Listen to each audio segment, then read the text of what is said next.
Today we continue that discussion. As always, I need to thank the Humphrey Institute and specifically the State and Local Policy Program for their support of these public forum discussions. And I would also like to thank Vice President Sean Hamilton from St. Paul College for making this facility available today. Because we are already at the beginning of the legislative session, it was agreed that it would be more convenient for the legislators to make their way here and back for work at the end of the day. So if you had to struggle just a bit more in finding where to park and how to arrive here, it wasn't just quixotic on my part to do that. Recently, Big Broadband and Broadband Progress has receiving a lot of attention.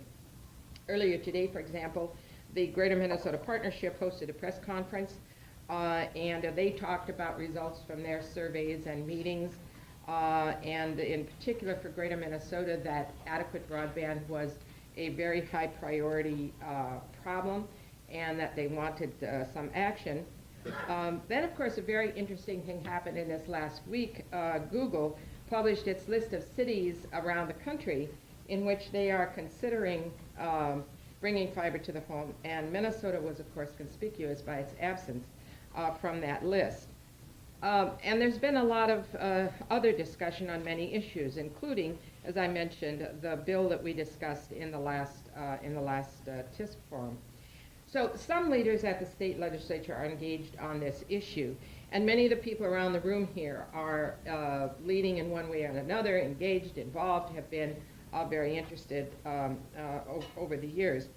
But today this program offers an opportunity to hear from and to talk with the state legislators who are ready to talk about proposed legislation.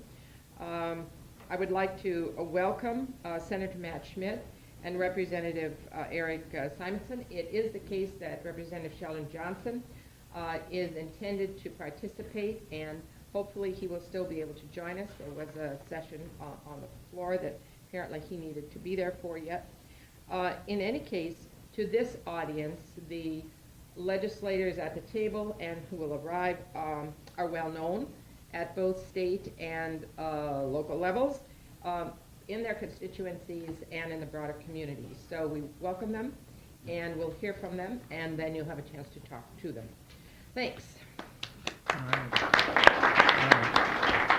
I suppose I'll lead this off here, Milda. First of all, thanks a lot for hosting this event and for hosting it close to the Capitol. We really wanted to try to appeal to folks who are spending a lot of their day in St. Paul here, and for folks who had to cross the river from the other side, I guess.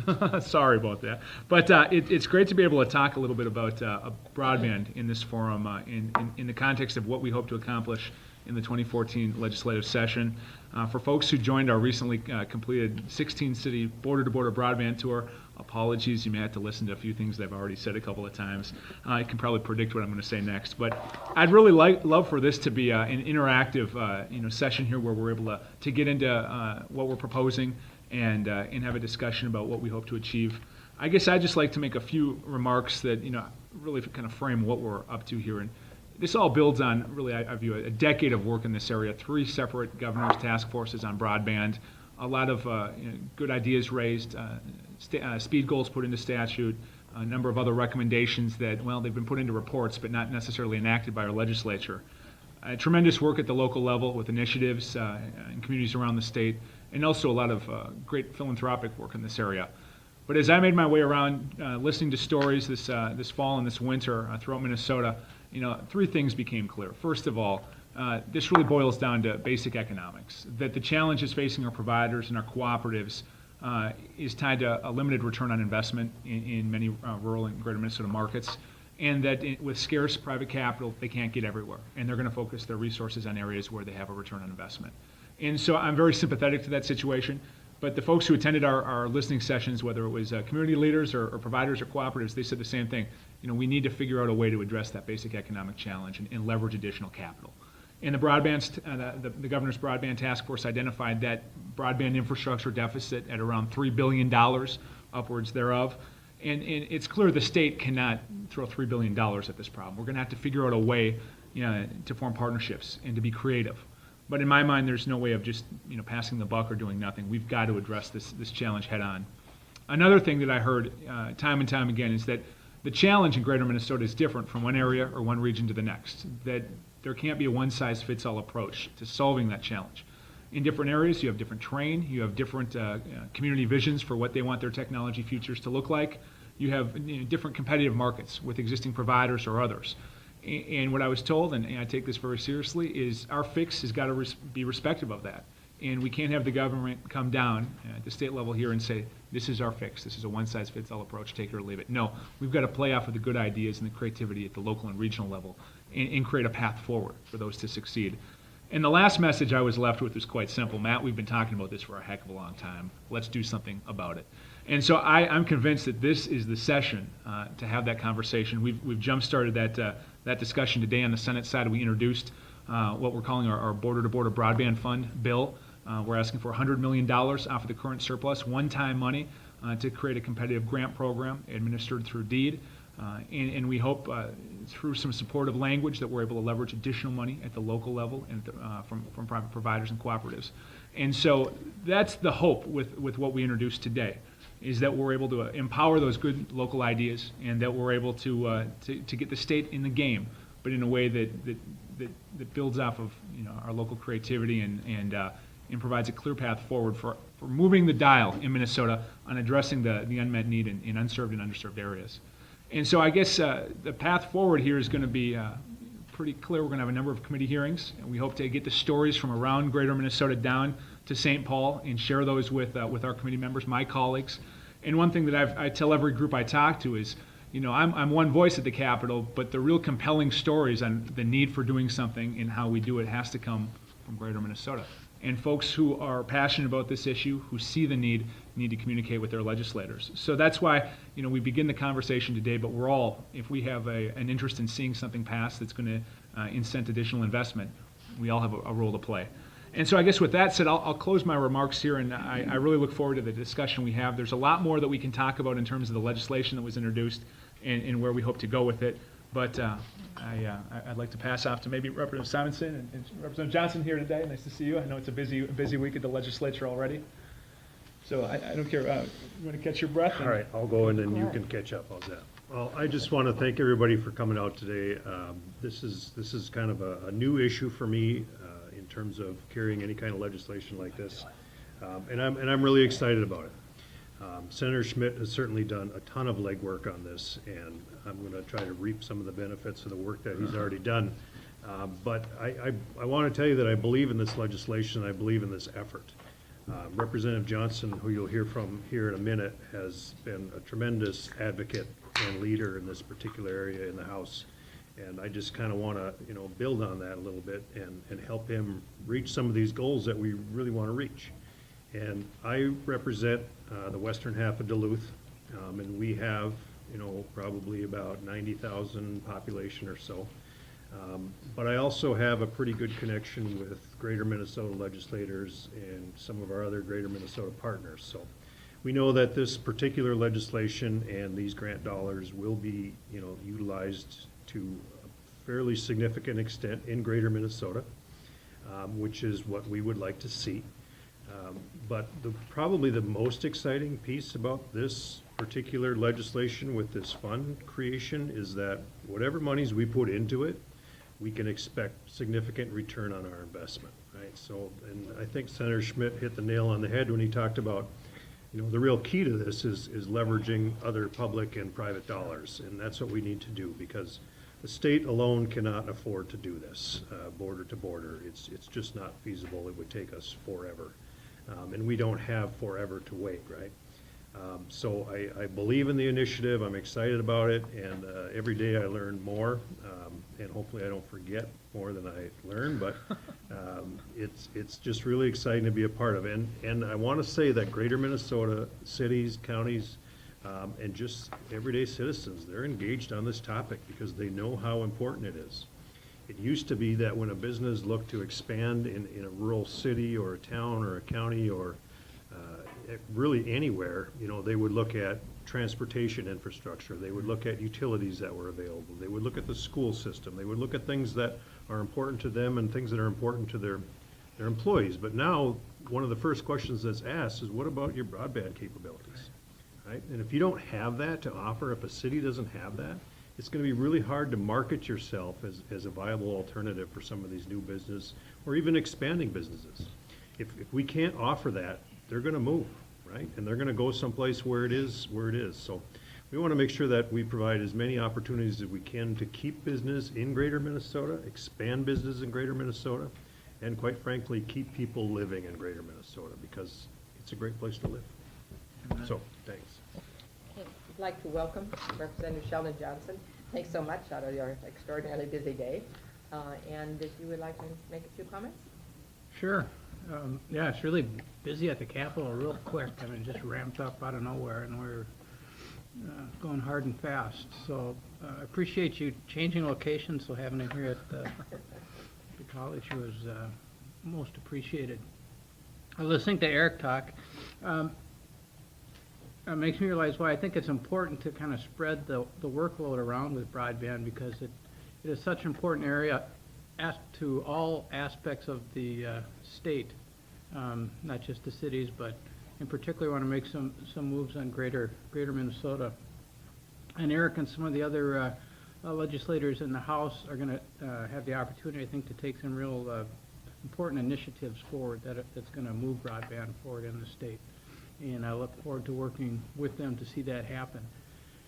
I don't need to convince anyone here about the importance of broadband. We all know what it does and how it's now essential infrastructure, as important as electricity and water and transportation. Like, we need to have it.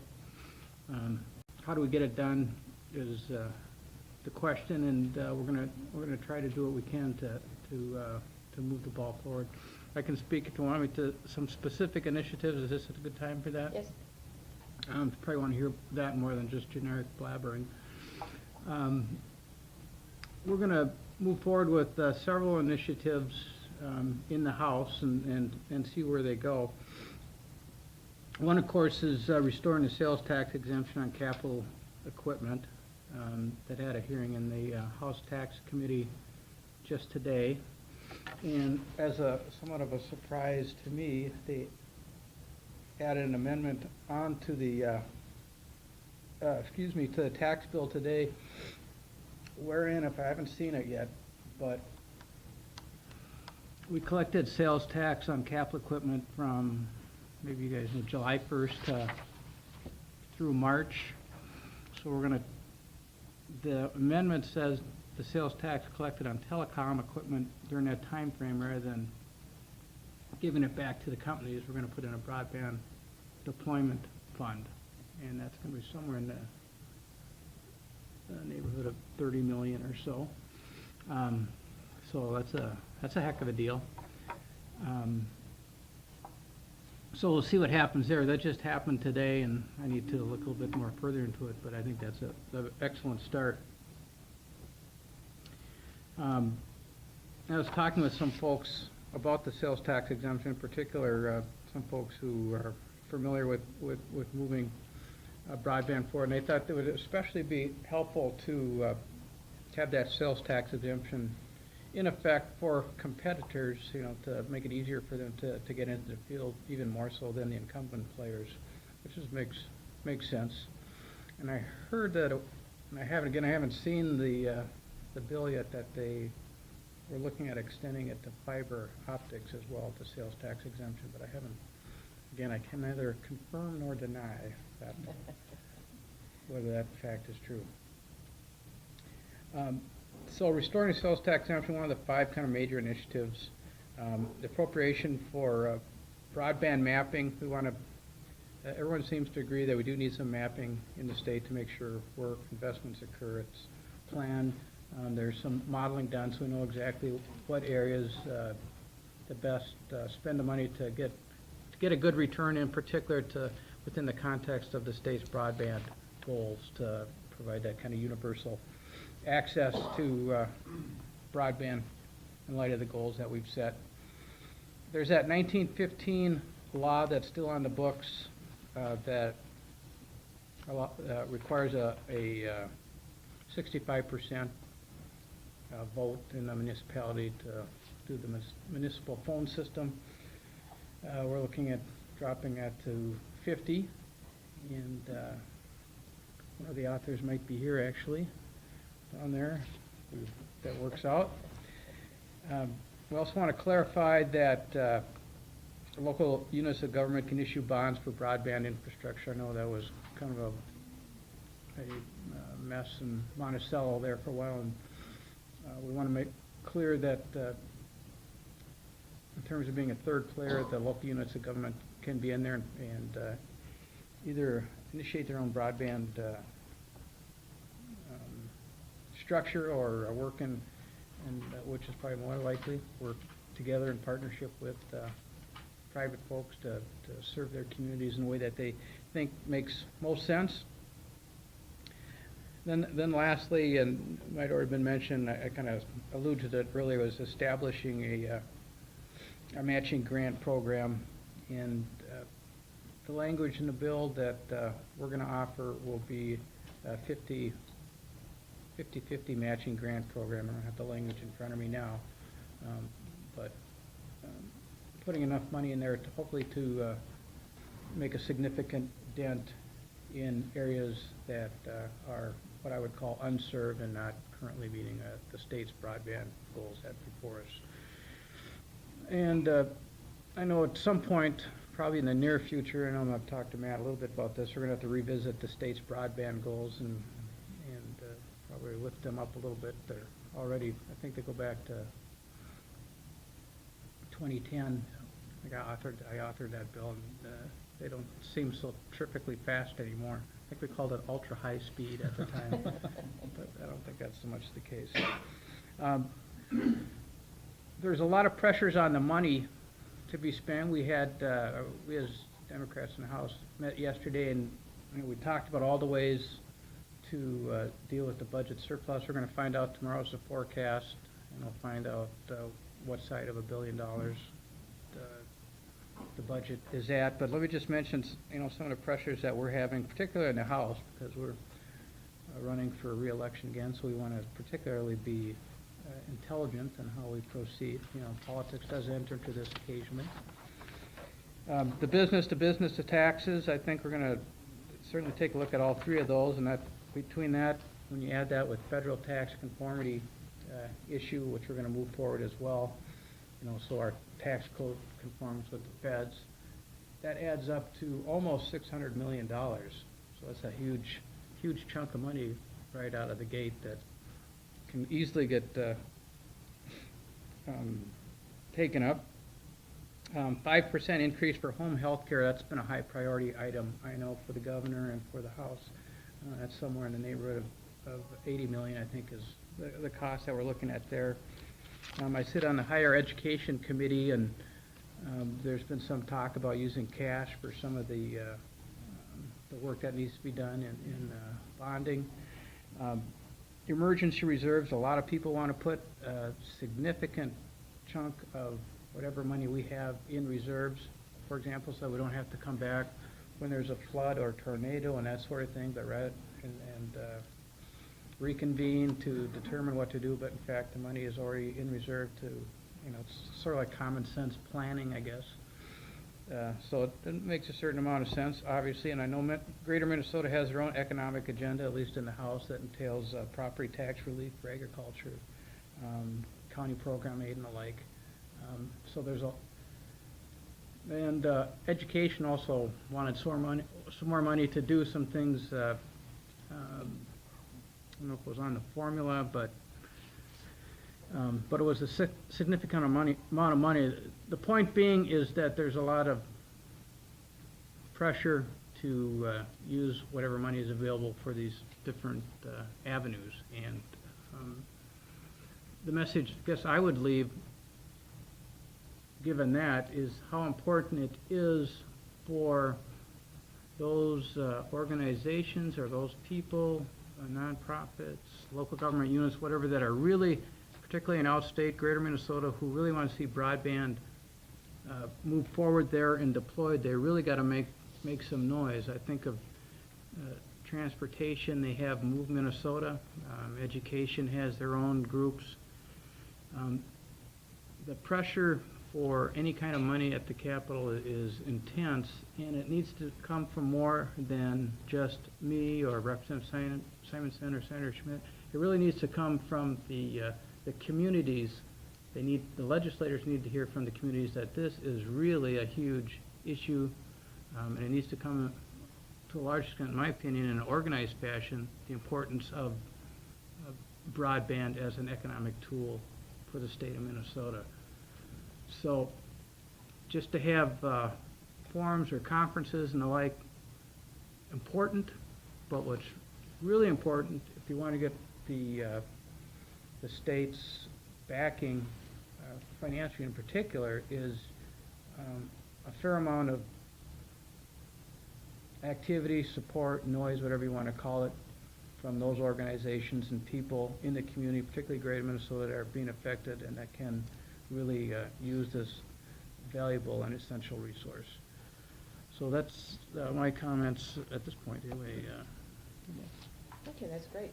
I'm going to take a cue from what you just did, talking about these both the specific possibilities in terms of broadband change, and then linking it to the larger budget issues. So I'm going to turn to our other two panelists and ask if you would want to make some comments about more specific aspects of the legislation that you're engaged with. Sure, I'd love to build off of what was said already. Today we introduced our first of 3 bills on this matter, and of course it's calling for the $100 million border-to-border broadband fund. And in my mind, this is the beginning of the conversation. We all know the great need that's out there. The governor's task force identified upwards of $3 billion of infrastructure need for broadband just to meet our current goals. And so the state can't do all of this. And so I think the way you couple this state broadband fund is to empower local communities to form partnerships and to raise revenue at the local level, so that you can have a partnership between the state, between localities and regions, and providers and cooperatives serving those regions.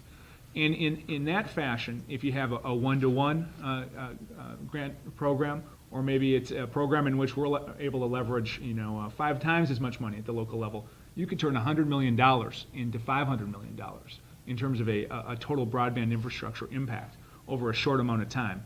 And that starts to get at our problem in Minnesota, and starts to get fiber connectivity or high-speed bandwidth out to unserved or underserved areas, and really moves that dial. So what we're looking to do, and if you have the handout that's over at the corner there, the first bill that, we happen to introduce the second bill first, but the first bill here listed, it authorizes a number of different entities at the local level, nonprofits, joint ventures that could own and operate broadband, clarifies state law to allow for local and state bonding for broadband infrastructure. Currently, the state cannot bond for broadband.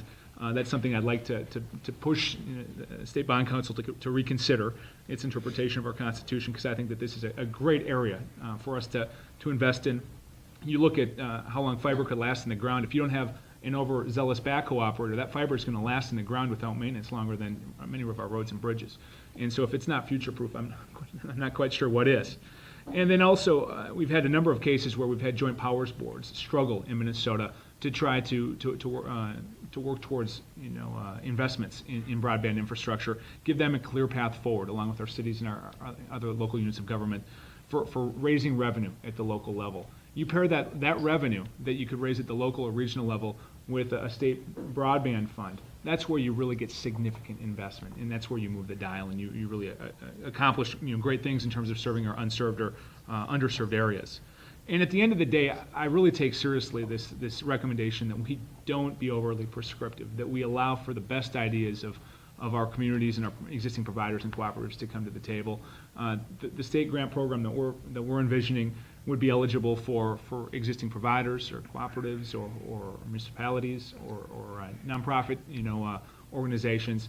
The whole idea here is to create an environment in which the best ideas can come to the top, and indeed, in concert with the Office of Broadband Development, can consider them and give those projects a clear path forward.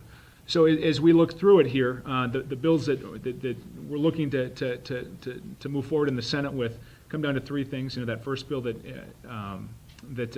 creates the Minnesota Border-to-Border Broadband Fund. The second bill that clearly authorizes local activity and partnerships for for leveraging that state grant program, and a third bill that funds the Office of Broadband Development at a more reasonable level, allows you to do what we've asked you to do, because we've asked you to do a lot, and also charters some studies that really provide some more information on the landscape in Minnesota as it pertains to our broadband that's available and where we'd like to go with it. And so when I hear Representative Johnson talk about ideas coming from the House, there's a lot of overlap here, a lot of opportunity for us to move these bills together, forward together. And at the end of the day, I mean, it's just great to see good ideas coming forth in both bodies. And darn it, even a couple of months ago, I don't know if folks were thinking that we were going to be talking about this stuff to the serious extent that we are right now. So I'm optimistic that we're talking about the right things. I'm optimistic this is the right session to be having the conversation. I think the question right now is, how do we hone in and make a potential grant program work? And how do we learn lessons from other grant programs in other states? How do we learn lessons from what the federal government's tried to do in the past and currently is doing? And how do we get it right in Minnesota? How do we get the biggest bang for our buck and make this work? So that's, again, we're just starting that conversation today. But I think there's a lot of synergy we have between the two chambers here. And I'm very hopeful that we're going to have good conversations in the committee process moving ahead. Sorry, Milda, that was a long answer to a simple question. I guess I'm being senatorial here. Sorry about that. Can I just say yes? Sorry about that. I tried to save something for you. So to be clear, I'm authoring in the House the same bills that Senator Schmit is talking about. And my hope is that we get these into committee, along with some other bills that are going to be introduced, and we start to have these discussions at the committee level. So just to be clear about that. But there's one thing that's really important, and I agree with everything that Senator Schmit has said. First of all, that's fairly clear. But I think there's also a timing issue here that needs to be brought to attention. We're at this point in our economic recovery, if you will, where things are looking good. For the first time in a long time, things are actually looking good. It's been, I don't know, maybe 10 years, 8 years since the legislature has looked into the next biennium and saw a surplus and not a deficit. That's a good sign. There are things happening in communities all across the state that are really good signs that things are recovering. It may be a little bit slower in some areas, but the reality is that Minnesota as a whole is well ahead of many states in our country in terms of its economic recovery. So I think the timing is critical because there are some things happening and there are some businesses that want to expand and there's going to be people that are moving and things are happening. And the timing is right to make this investment. This broadband fund that we're talking about is a one-time monies, right? It's $100 million. And we know that we can leverage many times that with our public-private partnerships. But the other piece that I think we forget about with timing is the installation of this network, right? And we know, and I'm sure that you all follow the news too, but over the next 5, 10, and 20 years, there's going to be huge investments in transportation in Minnesota. There has to be. There's no way to get around that. We've got to figure out a way to do that. And what better time to be talking about laying a broadband network than when we're doing major rebuilds on transportation. So I think there's opportunity there to make an investment at the lowest possible amount when we coordinate efforts between this networking and what's going to happen in transportation. So I think the timing is really good for this. It's a great discussion, and I agree with everything that you said too, Senator.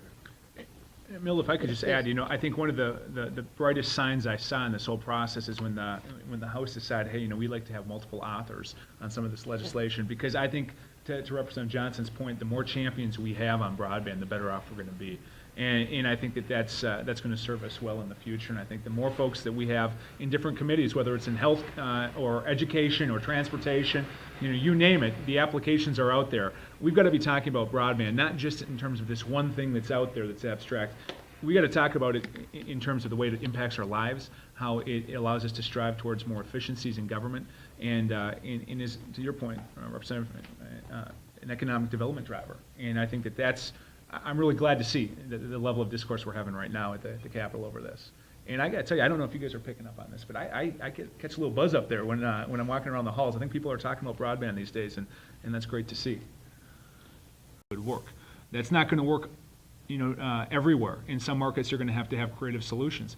But to the extent possible, I think the folks who stand to gain the most from this are our existing providers, many of whom have good representation up at the legislature.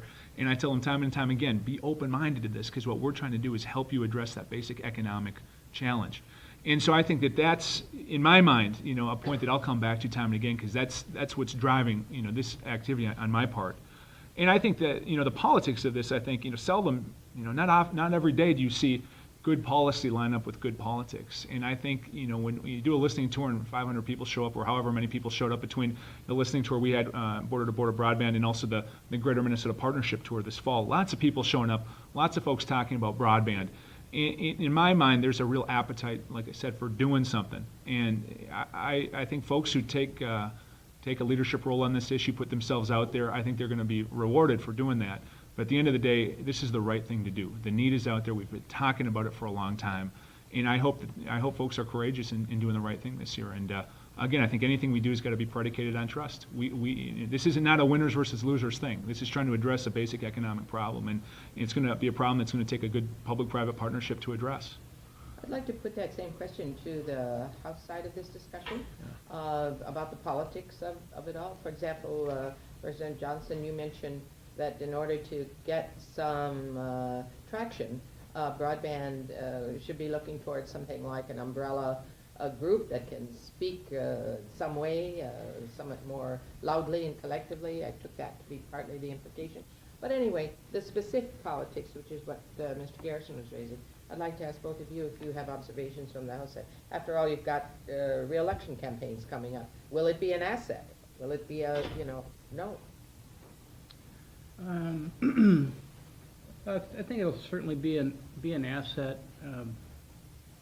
But first and foremost, I do think we as a state have a responsibility to meet the statutory goals we've set in place as far as universal access at speeds that can be useful to the people in the state. And that, frankly, is largely in greater Minnesota, and I think that's a good deal, obviously, for the people that represent the area if we can do that. But what I'm looking at primarily is to meet a need that's in there for the reasons that Senator and Representative Simonson have raised.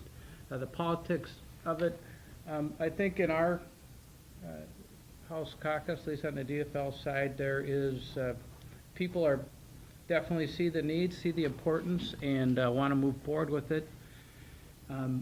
As I alluded to, there's no end of needs out there in terms of how the money can be spent, and to say one, early childhood education is less important than broadband gets to be kind of tricky sometimes, and that can be the politics of it, that people who feel strongly about broadband, while there's other people who feel as strongly about some of these other extremely important issues. So hence, that's why I think very clearly there needs to be organized kind of support for broadband and for this kind of work at the Capitol. I think it'd be very helpful, and to the extent to which that can be done will be the extent to which things can move forward, because this is going to be with us for a while. So let me touch just real briefly on this, because I agree with everything that Representative Johnson has said. So the Metro versus Greater Minnesota issue, I would like to see us move forward in the sense that this is not one versus the other, right? I think in this particular case, for certain, any improvements that we make in Greater Minnesota benefit all of Minnesota, whether you're Metro or outstate Minnesota. Because nobody, I don't think, can make a logical argument that by connecting the metro area with all of our regional centers with broadband capabilities that will meet the needs of business today, nobody can argue that that's a bad thing. That can only be good for the metro area business economy, I guess, if you will. But to the point about, this is an election year, and I understand that. I think anybody could run on this issue and do very well. I mean, how do you argue against this? This is not a personal issue for me. The city that I live in is fairly well covered, okay? This isn't going to help me personally at all, but I believe in the issue enough where I'm willing to go out on this limb and say, all right, let's do this, okay? And I think Representative Johnson's in the same position. I mean, where you live, I'm sure is 100% covered, or it's at least available if folks want it. So we don't stand to gain from this personally, and I don't know about you, or in your city, but I think all of us here believe that this is a one Minnesota thing. This is not a greater versus metro. No matter what we do in the greater Minnesota to increase broadband capabilities, I am convinced that it benefits the metro area as much, frankly, if not more. So I think I would like to steer that discussion as we move through committee away from that argument and more towards, you know what we do here is good for all. Very good. Lots of hands. I see Mike, Eric, and at least two hands, but I'm going to ask you first. Okay, yes.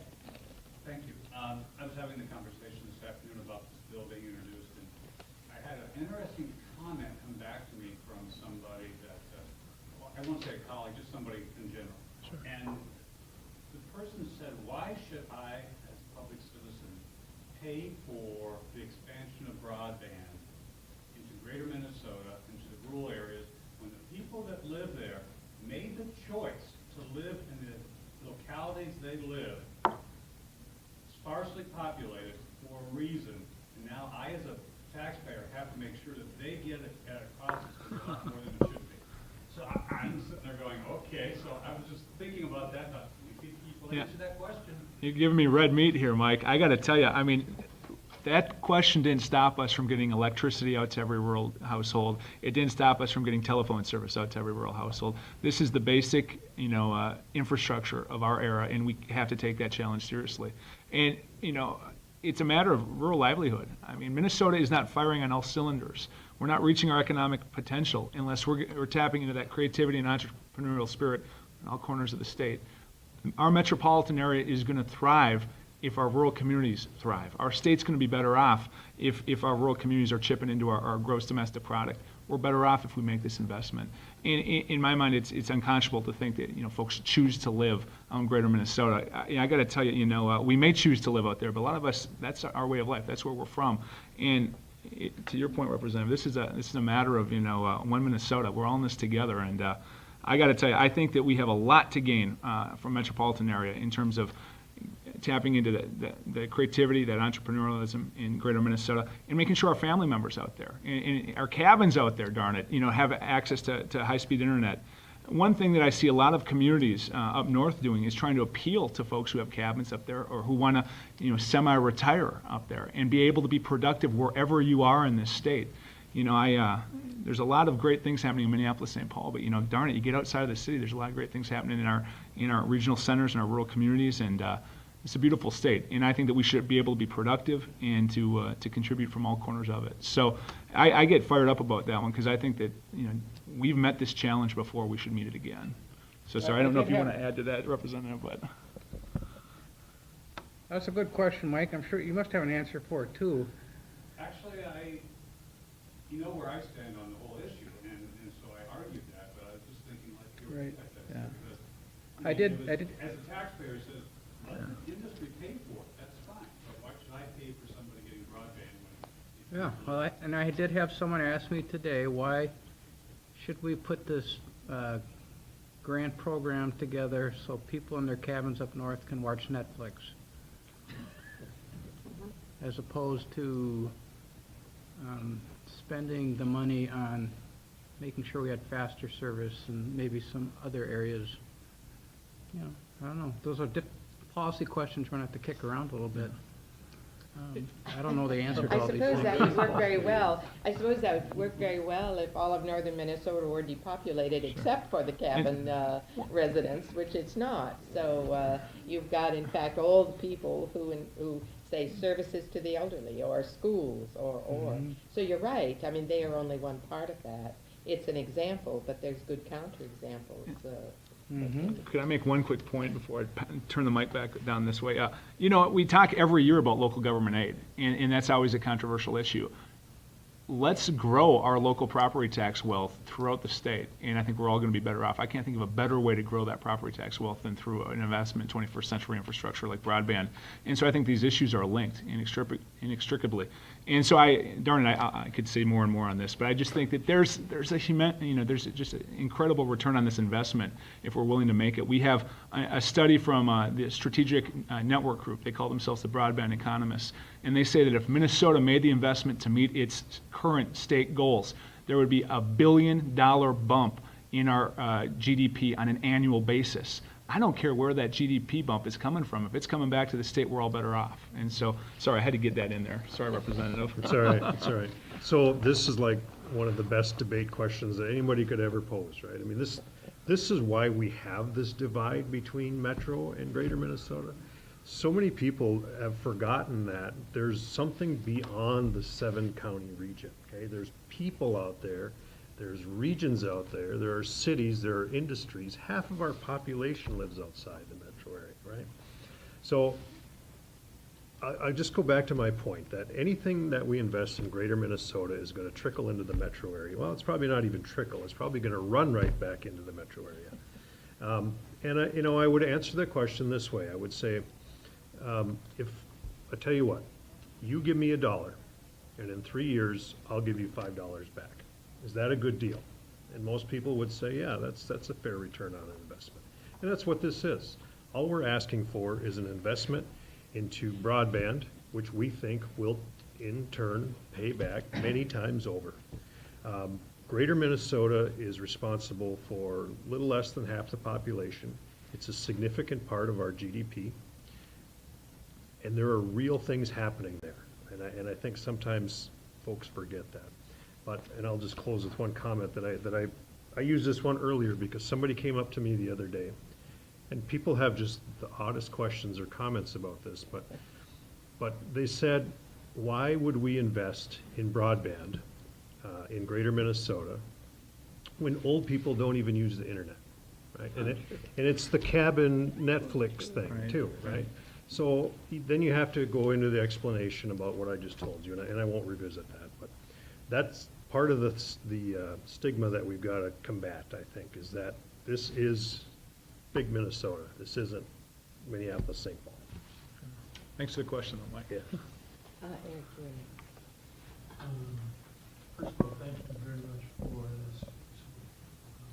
It's the best work I've seen in 10 years of watching you guys do something. And I'll just make a minor comment because I'm a St. Paulite, right, who only has Comcast as a service. It's highly too expensive, and it's an inappropriately designed network, and so it performs extremely poorly. And so I could sit here and say that as a St. Paulite, why would I do rural Minnesota? Okay? But I will tell you that I instead have gone to my representative, who is also St. Paulite, and I have talked to her about it quite extensively, and I support this 100%. As most of you know, I've been involved in some of this work for a long time. And the very first fiber to the home build that I did was for a county, a rural county, that had beautiful, beautiful terrain. And one of their concerns was that many of the people who visited there from Chicago and Milwaukee and Minnesota and Minneapolis wanted to work there during the summer months, at other times, so forth and so on. Not just cabin shoppers, people who wanted to live there. And they couldn't do that because of the communications capability. If there were really good fiber to the home, cost-effective solutions in outstate Minnesota, I know that I and many, many others would move out there to get that kind of capability. So it is a statewide issue, and I applaud you for addressing where you can address it right now. But what I wanted to say before Mike brought up his question was that, as Representative Johnson says, you've been at this for a long time, and you're starting here now. And the technology that you were looking at years ago talk to you about things like 4 megabit and 20 megabit and things that are so old that we almost chuckle at them all of this, right? And you're now sitting here saying 100 megabit and certain other kinds of things. And by the time you get this thing through and funded a 1-year development, 3 years out for a build, et cetera, and all those timelines, this too will be old. And so I'd encourage you very strongly to take a look at what kinds of technical solutions aren't bound by these kinds of criteria, and rather, you know, any technologist in this business will tell you that a fiber connectivity to the last point of connection is the only investment that makes sense. So don't do you know, technology neutral. That's a poor investment. Make investments in fiber. Make investments in fiber, whether it's a home connection or whether it's a connection that does a regional collection that minimizes the cost of getting back to carrier hotels and the like. Sure. And the other first investment that or thing that I dealt with failed. This one that I was telling you about. Okay? It was a $70 million project and it couldn't get funded in the private sector. You still have that problem even if it's 5 to 1. Okay?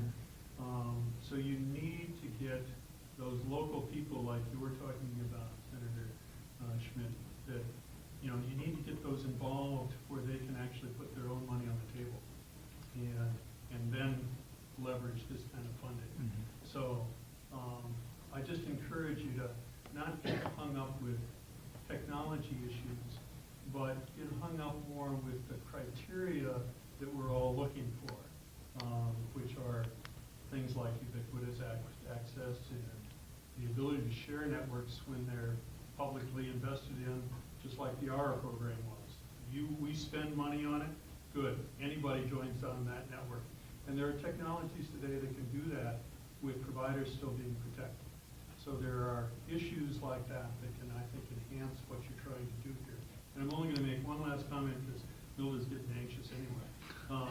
And that is, on the sales tax issue, the $30 million amendment, I think it is outstanding. I would strongly suggest you think about doing that every year. If you give money back on capital expenditure to a carrier, you're talking about such a minuscule amount of money when you're talking about the overall cost of developing such a network, okay?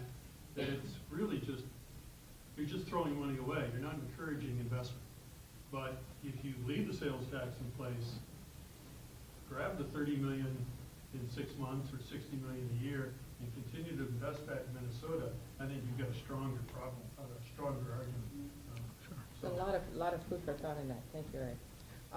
Anybody want to make some comments here on any particular points? No, questions sound good. Those good comments. Yeah, Appreciate it. very helpful comments. Yes, sir.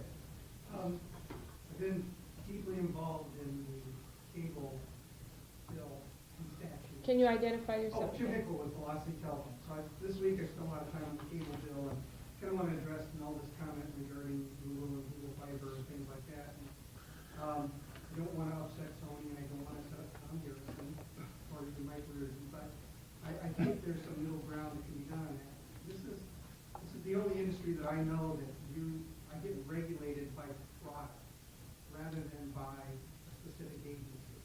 So being regulated for, there's no technological reason why I can't provide video services on the network that I currently have and currently putting in place.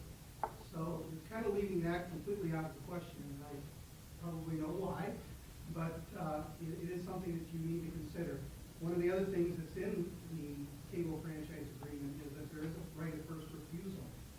So a company like me basically is risking the investment that I'm putting into a community, and that community can take over. And if you're changed from 65 to 50%, there's a risk for me, an added risk, an added cost, that I could potentially lose my network based upon how the wind blows that particular year. Okay. Great, thank you. Further questions? Yes, ma'am. Shannon High from Dorsey Whitney. I'm an attorney and I practice telecommunications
That's a great point. Anybody want to comment specifically to that one? I think that's a great question. I appreciate that. And I think that that's something that we have to be mindful of as, we move forward in crafting the details around the state grant program. I guess all I would say is that I want this grant program to be responsive to community visions. And I think the providers that are active in those communities are very important to that discussion. But I also want to have other input, from community members as well. And that we're investing in infrastructure that is going to serve us well into the future. And I think that that's something that we should strive towards. And darn it, I think your point's spot on. We'll take contributions to leverage this fund any way we can get them and invest in the infrastructure that's going to serve us well into the future. That's just, I guess, my two. Did you want to make a comment? Well, my comment would be it's another good idea, and that's one of the reasons we created an office of broadband in the state, is so that these folks can take a look at all the ideas and look at all the possible partnerships out there. And I think as you come up with those thoughts, you should share them with them so that make sure that it is on their radar, because they're going to be the ones that really, I'm hoping anyway, show the leadership in securing that kind of funding through the grant process and the like. That's absolutely psychic, because I was about to call on Dana McKenzie, who is in fact the director of the office, because you have been talking a bit about this. Are you prepared to comment a bit about what you're thinking about in coordinating some work that you're doing with helping the state understand what the opportunities are at the federal level? That's one of the roles that we see right now is kind of, first tier opportunity for us until we see how the legislative discussion shakes out. So we're spending quite a bit of our time right now working on distilling the information from the FCC regarding the role of the experiments. And actually, we are tracking at least several dozen local initiatives that we believe may be good candidates for this program, but tend to kind of connect to another series of dots. We may want to make a comment back to the FCC from the state level in expressing some level of interest in developing that state partnership component piece of it as well. When the two of you, Shannon and Ben, are talking about partnerships, if I understand, you're thinking about the context for that word as federal and state partnership. Is that correct? Well, I personally, I don't think there's anything to limit federal, state, and local from working together. The feds are, in my experience and in many conversations with FCC staff, they're interested in exactly the same thing as the state is, which is leveraging their money, because there's just not enough money to go around.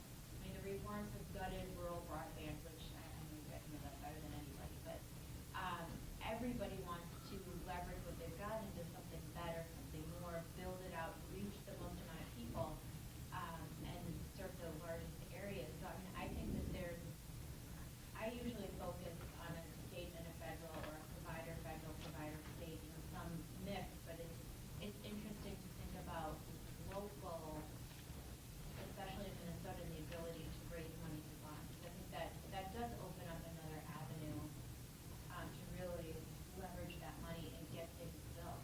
It needs to happen now. Very good. Thanks. That's good. Yes, sir. If you could introduce yourself. Yes, not necessarily a question, maybe. And you are? Brandon Adley from Public Safety. I think what we see here, of course, we're talking a lot about consumer internet service, right? But I find anyway that we have a common infrastructure problem throughout the state that touches all kinds of industries.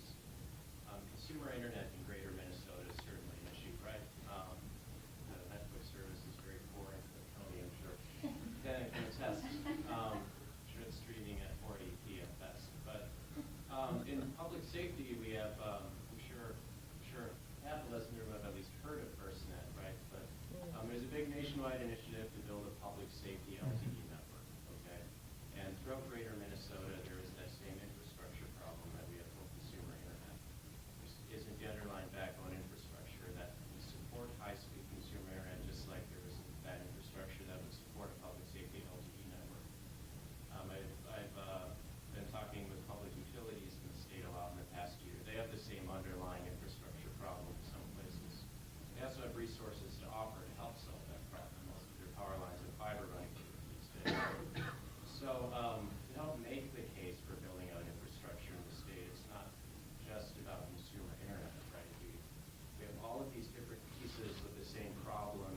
of us individually, I can't make a business case to bury fiber to support an LTE network just for health and safety, right? It'd be billions of dollars. I can't make that case just to save a few lives. That's arguable, I'm joking. But you put all these problems together, and you really can make sense of this. So maybe watching Netflix in your cabin is not so important, but it's kind of important. And these other things are very important. They all fit together. Great. That's really an important Yeah. thing that you just said. Okay? Yeah. And there's some new technology that can really leverage that if we can put that together. Sure. I'm going to see if there's anyone else who wants to ask a question who hasn't yet had the chance. Yes, and then I'll come back to you, Tom. Yes, sir.